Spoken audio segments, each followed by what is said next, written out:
Hello dear students, today the topic of the class is Introduction to Operational Amplifier.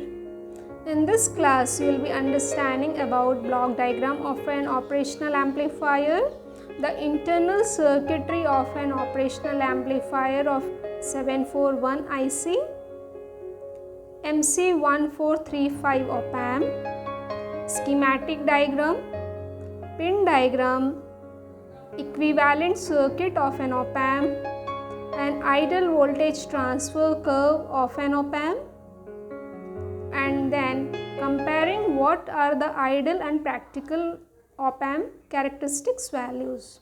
Let us start with the block diagram of an op-amp. The diagram is comprising of 4 stages: input stage, intermediate stage, level shifting stage, and then output stage.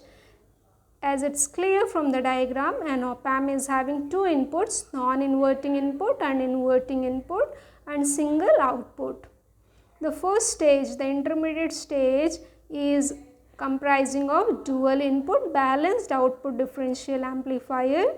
The intermediate stage is comprising of dual input unbalanced output differential amplifier. The third stage, the level shifting stage, is comprising of an emitter follower, and output stage is complementary symmetry push-pull amplifier.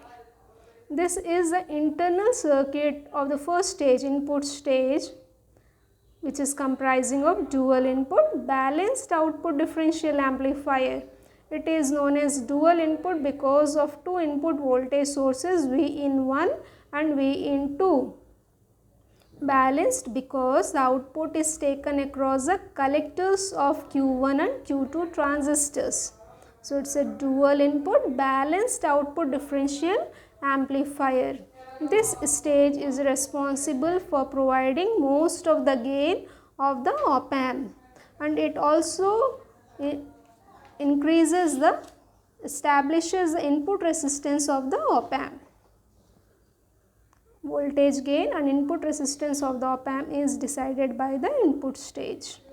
The second stage is the intermediate stage, which is a dual input unbalanced output differential amplifier. Dual input because of 2 input voltage sources, V-in1 and V-in2, which are connected to the base of Q1 and Q2 transistor.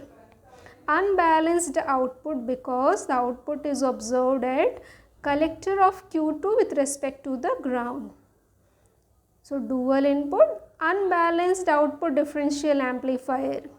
The intermediate stage is driven by the output of the first stage, input stage. This stage is dual input unbalanced. Next stage is level shifting stage or a level translator stage. The circuit is used after the intermediate stage to shift the DC level at the output of the intermediate stage to 0 volts with respect to ground. It's an emitter follower circuit. Other name of emitter follower is common collector circuit. In common collector circuit, the output is taken at emitter terminal of the transistor. It's an emitter follower circuit. The next stage, the final stage, is output stage, which is generally made of complementary symmetry push-pull amplifier. Here the diagram is shown is for cascode amplifier, combination of CE and CB configuration. Q1 is connected in CE mode and Q2 transistor is connected in CB mode. The output stage increases the output voltage swing, and it also increases the current supplying capability of the op-amp. Coming next, see how complex the equivalent circuit of 741 op-amp is. This 741 op-amp is available to us in an IC form, integrated circuit form. Inside that IC, this is a complex circuit, electronic circuit comprising of 4 stages. This is the equivalent circuit of another op-amp, MC1435. So here also there are 4 stages: first input stage, intermediate stage, level translator stage, and then output stage.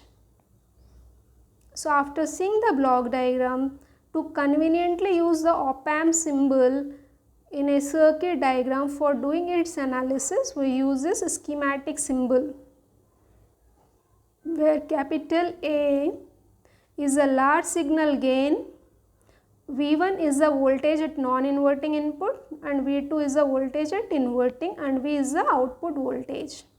This is how the IC, op-amp IC look like with the pins, and from the dot side we have to start its numbering. The IC can be available either in the metal case dip package or in dip package, dual in line package. So for 741, pin 1 is offset null, pin number 2 is inverting input, pin number 3 is non-inverting input, pin number 4 is minus V, pin 5 is offset null, pin 6 is output, pin 7 is plus V, and pin 8 is not connected. So while using this IC, we have to remember their pin numbers. So 2 and 3 are their input and pin number 6 is the output pin. So to conveniently use the op-amp while doing circuit analysis, we use this schematic symbol by numbering their pin numbers. Pin 2 is for inverting input, pin 3 is non-inverting, pin 6 is output pin, 7 is plus VCC, and 4 is for minus VEE. So 7 and 4 are for bias or bias voltage for giving the DC supply. 2 and 3 are the input terminals, and pin number 6 is the output terminal. So while knowing the ordering information, the first 2 letters of an IC indicates the manufacturer name, the middle numbers indicates the IC number, and the last letter indicates either it is used for commercial purpose or its temperature rating or what type of package it is. Suppose if it is a mu A741, mu A is the manufacturer symbol of Fairchild, MC is for Motorola, LM is for National Semiconductors. So seeing at the first 2 letters of the IC, we can tell who is the manufacturer. So we have seen the block diagram, schematic symbol, and next is equivalent circuit of an op-amp. So here you can observe we are having Ri, input resistance, R0, output resistance, VID is the difference input voltage, plus VCC and minus VE are the DC supply. So this equivalent circuit, we use it for doing analysis of an op-amp in feedback configurations.